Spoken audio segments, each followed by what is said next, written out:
All right. Here we are.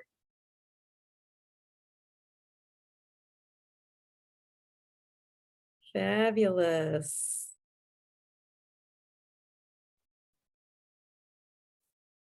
Say, Haley.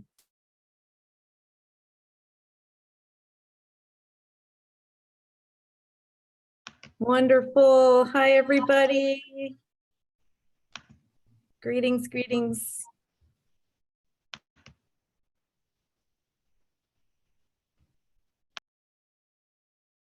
Wonderful. Thank you.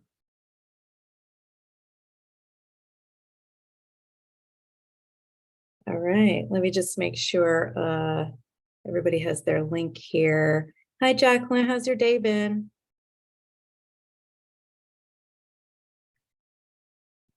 Doing well? I'm having a pretty good day. Except for this morning when I couldn't get in. But yeah. other than that, it's been wonderful. Oh, good. Claude's here. Good. Thank you. I know that was a challenge. We are so happy that everybody's here right now.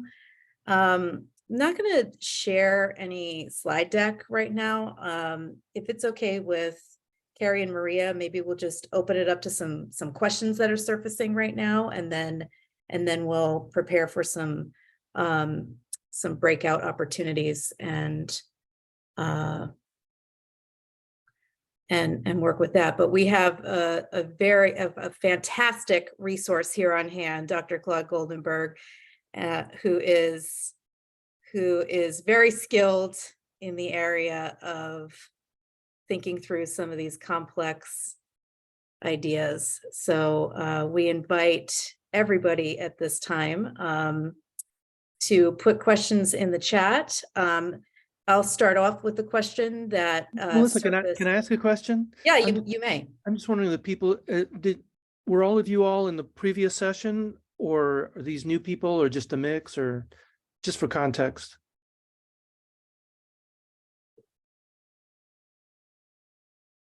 Good question. No one knows? Okay. I mean, I was just wondering, so it's not necessarily a carryover from the last session, right? I would say the majority of people that I see here, I saw in the last session. So I think it's pretty safe to assume that is very true. And if it isn't, everyone, we're going to be starting off with a conversation. Oh, yeah, here in the chat, you can see lots of people weighing in. Yeah, I see that. I just didn't want to steal anyone else's idea because I'll get caught red-handed. I love it. So one of the questions that came up that I heard, or that was just kind of like maybe somewhat implicit, but a couple of people brought it up, and it's this idea that when we're thinking about support for multilingual learners, how do we move away from this? It has to be separate. Right? Like, how do we, what does extra support look like? And how do we do that in a way that helps multilingual learners build on the assets that they bring, but also participate in grade level learning? Yeah, that's a very good question. And it's a bit of a moving target, because when you think about beginning and early reading instruction, one of the things we know, I mean, undoubtedly, and even aside from multilingual learners, is that as kids go up the grades, the range of skill and achievement gets progressively larger. So that early on, I mean, there's always a range, because kids are different. I mean, it's one of the joys of teaching. Everyone's different. Early on, when kids have very few literacy skills, the range is minimal. But once they start learning to read, and they have different levels of vocabulary development and language and background knowledge, the span gets enormous. In fact, when I was in teacher preparation school, I think the rule of thumb I heard was that you multiply the grade level by 1.5 or 2, and that's sort of the grade level range that you can expect in any classroom, right? You know, do the math. 1.5 or 2 times 1 is 1.5 and 2.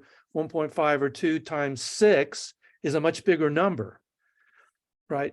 And that's very, very true for English learners, because there's another dimension to their development, which is English language proficiency. You know, that rule of thumb was true when you were just talking about kids who already know the language of instruction, right?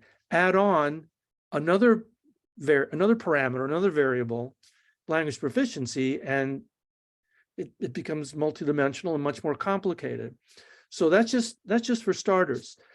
Now, early on in learning, you know, foundational skills, you know, and by foundational skills, I'm referring to, and we can unpackage this or talk about it if anyone's interested. By foundational skills, I'm referring to those skills and understandings that allow the individual to link the oral language, the spoken language, the sounds of the spoken language to their written representations, right? We talk about phonics, which is not wrong, but it's kind of half-baked. It's more than just phonics. It's connecting the sounds of the oral language to the written representations, sounds and letters, or phonemes and graphemes, depending on how technical you want to get. So early on, when the main item on the agenda is getting those foundational skills, which are essential for becoming literate. You can't become literate if one way or another you don't get those foundational skills. Now, there's a lot of disagreement. That's one of the things I said. We have the science of reading, the science of teaching reading, and there's no doubt that you need to connect the oral with the written in order to read. How you do that and how it differs and varies by different kids, depending on characteristics and best methods and synthetic and analytic, you know, they're related but distinct questions. But there's no question that you have to connect the oral with the written in order to become literate. So early on, when that's the main item on the agenda, even if you're learning the language as you're learning to read it, it's relatively accessible. And the span, the grade span is very minimal. So you can be doing grade level work. And what I'm talking about now is kindergarten, first grade, second grade level work in teaching foundational reading skills, as long as you provide that oral language support that I mentioned, that if you're learning to read a language that you're simultaneously learning to speak and understand, you need to provide that oral language connection. Because think about it, in the brain, I'm not a neuroscientist, full disclosure, but what I've learned from reading the neuroscience is that the key thing that needs to happen to become literate is the brain circuitry for literacy has to be built.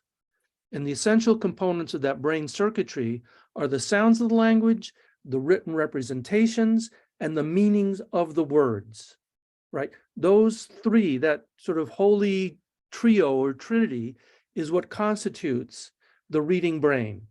That is true if you know the language, and it's true if you're learning the language. The same thing has got to happen.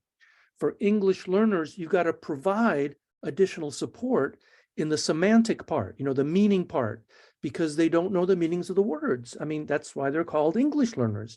Now, English learners come, you know, at different levels of proficiency, as Jeanette mentioned.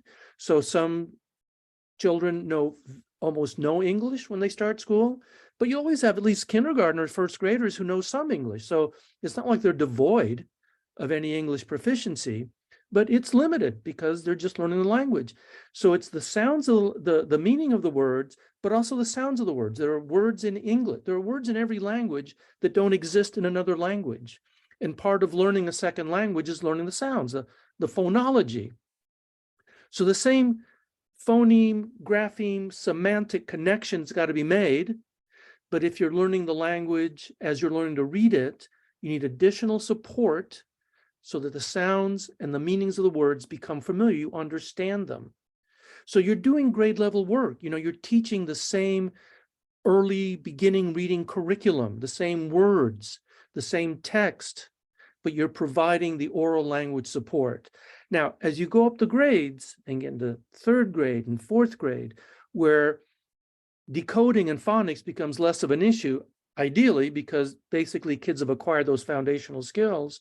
What really matters is language, oral language, vocabulary, background knowledge, those things that are more complicated, complex, more challenging to understand, to learn, and as Jeanette said, more challenging to teach.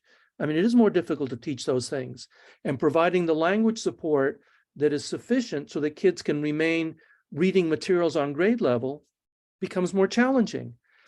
So far as I know, no one's actually figured out how to do that. You can stay on grade level early on, but as you go up the grades, it becomes a challenge that I think we should aspire to, but I don't think anyone should fool themselves into thinking that we have the wherewithal, the technical and pedagogical wherewithal to make sure that kids who are, let's say, intermediate English learners, just to put a pin on that, are going to be reading at the same grade level as kids who are English proficient in 6th grade, 7th grade, 8th grade and up. We don't know how to do that. I mean, there's sheltered strategies. There are things that can certainly help and provide support, but it's a huge challenge that we are not fully able to address right now from a practical standpoint.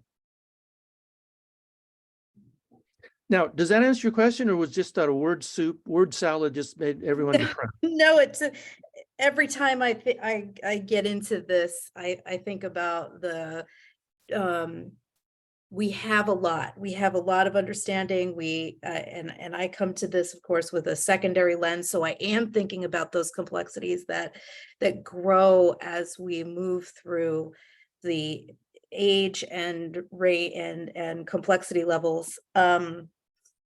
And I think we have a lot of information, and what you're bringing up is so important. I know for our secondary folks on the call too, in that thinking, there's something to that oral language development and proficiency. Yes. And if we know anything about classrooms, and this is related partially to the disturbances of the last few years, but not, because who's doing the talking, right? I mean, Maria and Carrie come back to this all the time. Who's doing the talking? And when we don't have an opportunity that learners don't have an opportunity to practice language and develop oral language proficiency, that's something that a place that's very promising, I think, where we can start to lean in and define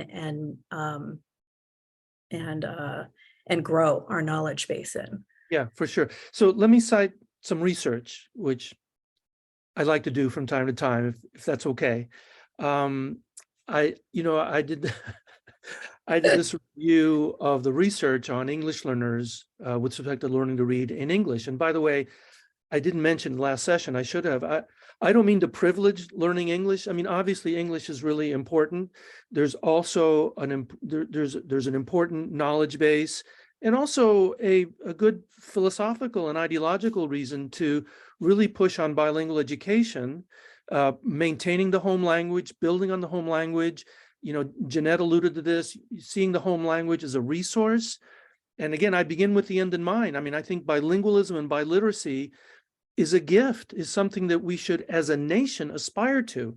And not just for English learners, but for English-speaking kids also. I mean, we know economically, financially, vocationally, intellectually, culturally, knowing 2 languages is an advantage. And it's just astonishing that we sort of squelch non-English languages because, as Jeanette said, we think it's an obstacle to overcome or a handicap or something. So we're talking about English now because that's by far the majority of the education that English learners get, in English. If you want to talk about bilingual education and the ins and outs of that, I'm happy to move to that, but I just want to make that distinction. But the review that I did, and I think you're familiar with it, Melissa, took a look at 4 pretty good studies in middle school, 7th and 8th grade kids. And by, researchers did really good studies. A couple by Sharon Vaughn, Diane August, and Maria Carlo. Noni Lasso did one. There were 4 of them. And all of them had populations of kids that were English learners and non-English learners in the same, middle school classrooms. And this was in science, it was in social studies, and in language arts, and each of these were in a different curricular area. And what they did was they put together from what I could tell from reading the program, pretty good programs that were well designed. They had lots of teacher preparation. They had lots of feedback. They had coaching. They had all those ingredients, that we talked about in the previous session. And they had supports for English learners, vocabulary, what we call sheltered strategies, multimedia, pictures, the whole shot, as we say in California, the whole enchilada, right? The whole thing there. And what they found was that these interventions compared to the control group, the business as usual control groups, were effective in accelerating, improving kids' learning of the language and the content, whether it was science or social studies or language arts. They had modestly positive and important, significant, statistically significant effects. But here's something that has not really been foregrounded. The effect of the instruction was the same whether you're an English learner or an English-speaking kid, right? Now, what happened? The English learners were, when tested, there was a good pre-test, post-test experimental design. When the kids were given the pre-test, the English learners were behind the English speakers. No news there. The intervention had nearly the exact same effect on both groups of kids. So both groups of kids grew.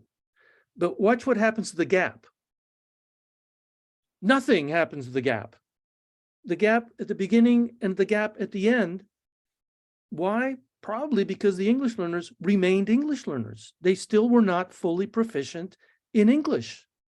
So, which led me to the conclusion, in this article that our top priority's got to be, one of them at least, finding ways to accelerate English language development.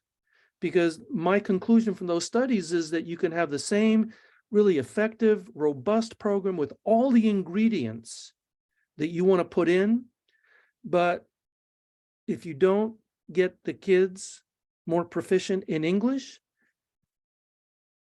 is the gap going to go away? I don't know of any evidence that suggests it will. Mm-hmm. Mm-hmm. It is really fascinating, and it's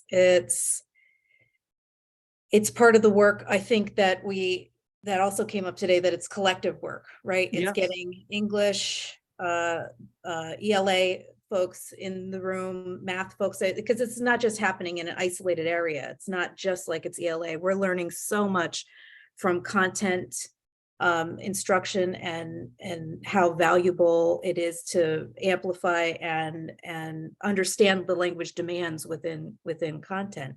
The language demand, that's right. That's a key concept. The language demands, right? Right. And something that Delaware has really centered around. I mean, it's kudos to you and your state. And when you have that opportunity to do that with your high quality instructional materials, there is something there. And the session was recorded. You can go back if you weren't there. There are individuals, brilliant individuals in the state doing this work.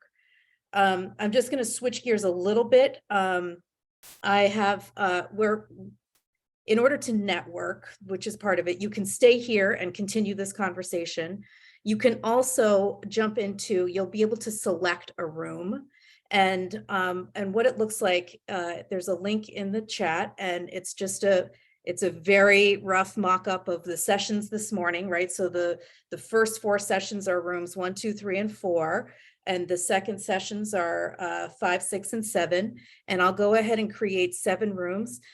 Think about your learning today. Think about what resonated. Where did you go and what were your takeaways? And then jump into a room and have a discussion with others that were there if you have lingering questions or things that you want to know about. And I'll create that. And once again, if you want to continue this conversation, you can stay in this room. So you can select one of 7 rooms, and the link is here in the chat. Does everybody have access to that document? I'm not looking at it on my, okay, thank you. Thank you, Cassandra. Very helpful to have somebody out there. And this is a very fancy Zoom because you're selecting your breakout room. So room 1, 2, 3, and 4 were the AM sessions. And once again, if you do not select a room, we assume you would like to stay and have a discussion continued here on the science of reading and multilingual learners. So you've presented many ideas. The whole panel did really. One is like also this notion of an asset-based, right? And thinking about how there is something to language comprehension, and that we as educators have an opportunity to lean into and really start to think more clearly about, because I think it does push over into that content literacy component that where, I mean, as a former high school administrator, sometimes when we would sit back and plan, I just thought, how are these kids doing it? I mean, they're going to 7 different classes, it's like 7 different worlds in a day, or 9. I worked at a high school where we had 9 periods, right? Like the psychological switching that takes all day long. How do we start to rein that in and think more about the commonalities, and I guess as educators learn more about language, and can you point us in a direction where we would be better suited to do that while maintaining an asset-based approach, while thinking about the ways to lean into this oral language development? Yeah. Well, another great question. I don't have any, excuse me, any resources or anything to point you to. I do have a couple ideas that I'm happy to share. One idea, which actually took me a while to learn. I didn't really realize it for a long time. One idea is that every discipline, and we're talking, let's just talk about English now. And we all speak English to one degree or another, but every discipline also has a language that's sort of specific, is a little bit too narrow, but is associated with that discipline, right? I mean, there's this concept of academic language. There's also this concept. I mean, how many? Can you just raise your hand? How many of you are secondary? Because is this mostly a secondary crowd? Okay, some people are off camera, so I don't know if they're here. In the elementary world, we talk about 3 tiers of vocabulary: tier 1, tier 2, tier 3. This is a concept by Isabel Beck, a very well-known reading and vocabulary and language researcher. And this was in a non-ELL context. But tier 1 vocabulary are sort of common everyday words that if you speak the language, chances are you really know, the words, just common everyday words, conversational words. Then tier 2 are like academic words, media or democracy. They're not necessarily uncommon, but they have kind of more academic sort of flavor to them. Discourse is kind of an academic word, a tier 2 word. And then there are tier 3 words that are highly specialized, that you've got to really be in an area to really understand, like zoonotic, for example. I mean, I know zoonotic because of the pandemic. And, that's a bug that jumps from an animal species to the human species. That's zoonotic. Typically, I wouldn't know that word. It's just because the science of immunology sort of jumped out at us starting in 2020 and is still with us. So tier 1 words are common everyday words that if you can converse in the language, you probably know. Tier 2 are more academic words that are associated with academic environments, but are not specific to any particular discipline. And then tier 3 words are more technical, specialized, discipline-specific words. And they mean different things in different disciplines. So one thing is to be aware of the language that's used. Melissa, what you mentioned, the language demands. So a lot of times we think about learning a content area as learning content, which it is. I mean, there's a content, but there's also a language associated with that content. And you can understand individual words, but strung together in an economics context is very different from being strung together in a literature-based context or a biology. Some of the same words can be there. You know, we can talk about evolution, you know, we can talk about prices, we can talk about demand. But demand in a supply and demand context is different from the demand characteristics of this particular text, right? So you have to be aware of the language that is carrying the meanings of the disciplinary knowledge as sort of a thing related to, but in a sense, semi-independent, because you may know the content, but if you don't have the language, you can't kind of. So you want to think about language as a thing that can create obstacles. You know, I mentioned in the past session, there's a lot of opaqueness in talking about the science of reading. You know, words that don't really communicate meaning. So language is a thing that's a tool. I mean, language is a tool. Now, some people think language is a tool for thinking. Other people think language is a tool for communication. Regardless, it's a tool for something. It's not an end in and of itself. It's a tool for accomplishing things. So even if you're a social studies or math or science teacher, being aware of this concept, I think, is really super important. Because when you teach your subject, you have to be aware of the fact that you're teaching concepts and content, but you're also teaching the language in which those concepts and contexts are communicated and understood, or not communicated and not understood. So I think that's probably, whoops, breakout room, did I? Nope, you're good. Okay. So that's, I think, the first concept that I think needs to be communicated and fully appreciated, because I heard it a while ago and it took me a while to really appreciate it. I got to tell you, it's not something that you can say, oh yeah, I understand, but it's really pretty deep and you got to live with it and think about it for a while. The other thing, and this is more on more practical terms, and gets back to the collaboration issue that Jeanette and that Margaret mentioned, and I think there's no disagreement on. I think to really serve the needs of English learners, there's got to be collaboration between people who are experts in their content, or at least the experts as high school teachers and middle school teachers, or even elementary school teachers are. They know the content, they know how to teach it, presumably, but they've got to hook up with people who know something about the language and teaching the language and the difficulties and some strategies for getting it across. There's got to be a sort of meeting of the minds, hearts, hands, and heads of people who know the content and people know language and how to help people learn the language. There's got to be that kind of collaboration one way or another, which is difficult, right? Because teaching is the ultimate, you've heard this term, the egg crate ecology.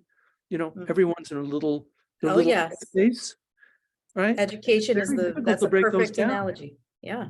Yeah, absolutely. Now, there are countries like, I'm sure you've heard of it, like Japan, where they schedule time during the day for teachers to meet together. That's where the concept of lesson study, I'm sure you've heard of it. It was very popular a few years ago, and kind of it's not cool anymore, so people don't talk about it.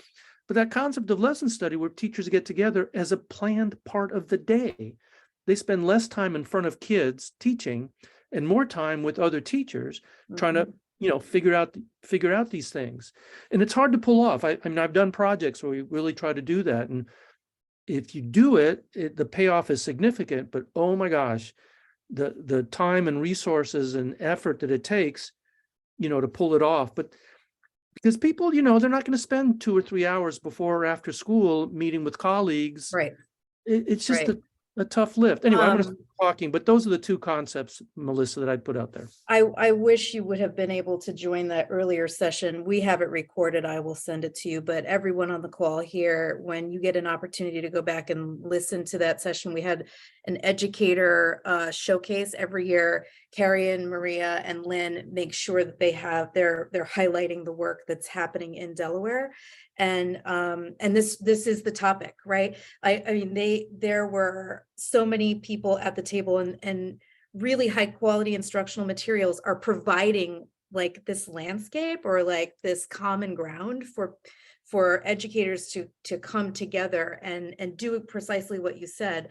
And I love what Dr. Buddy said earlier about incentivizing that. So Mhm. do the lesson rehearsals, do the deep dive into the curricular resources, understand the architecture and the demands and the scaffolds that are built in, and then what are you going to have to do for the learners that are in front of you.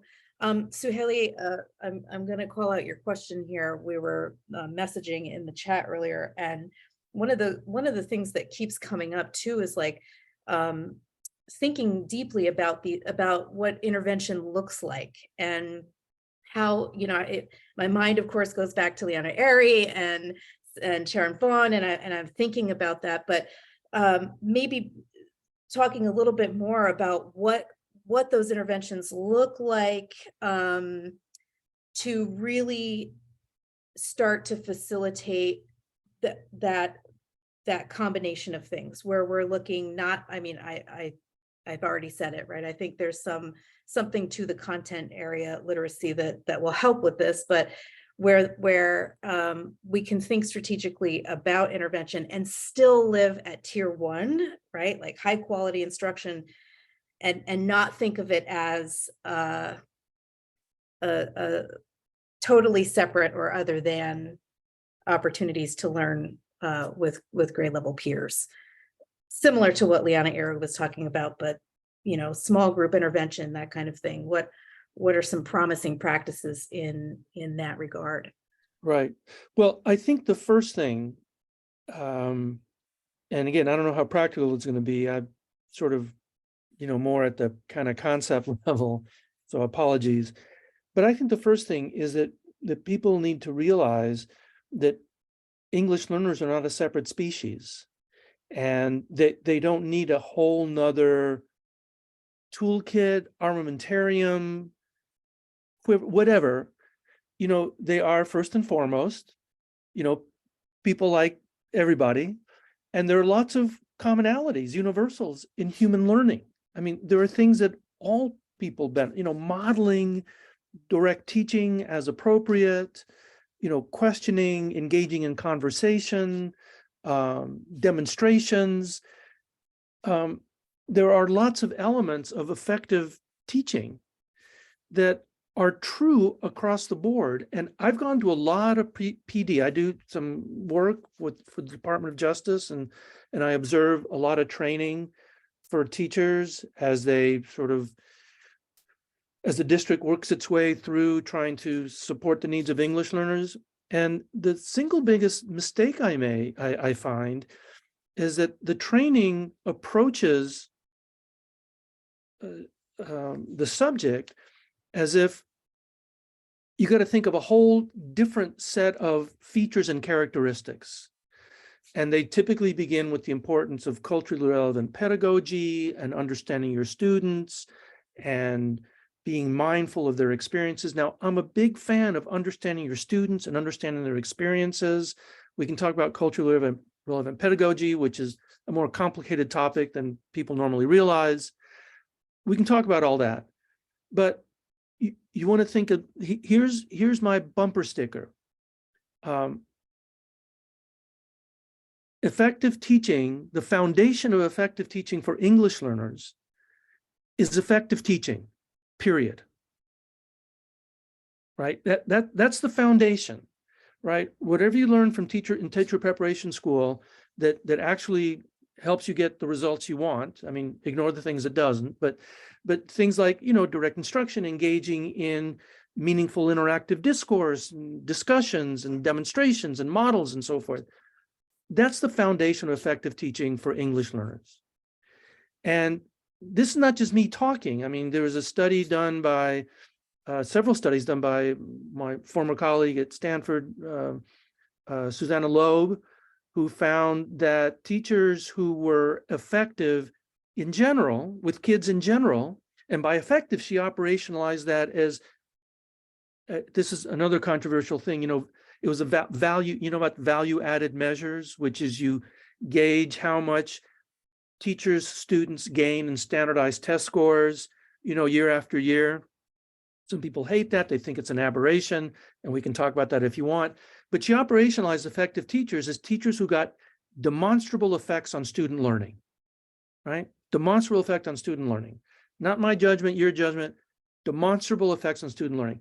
Teachers who got demonstrable effects on student learning in general were also the teachers who tend to get demonstrable effect on English learners. Now, if those teachers had like a ELD or bilingual certificate, it helped a little bit, and not consistently across the grades. It helped a little bit. And if teachers knew the native language of the ELs in their classroom, it helped a little bit and not consistently across the grades.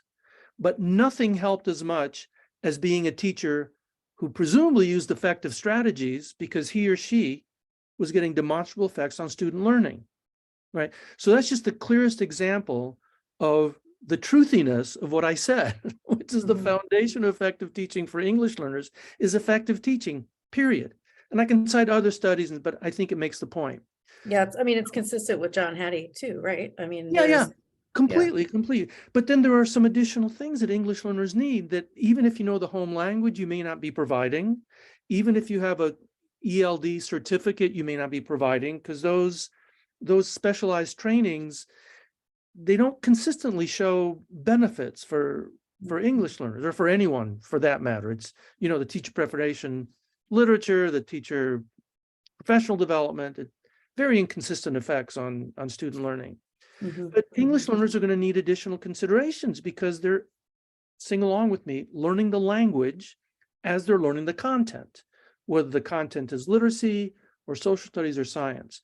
So they need additional support.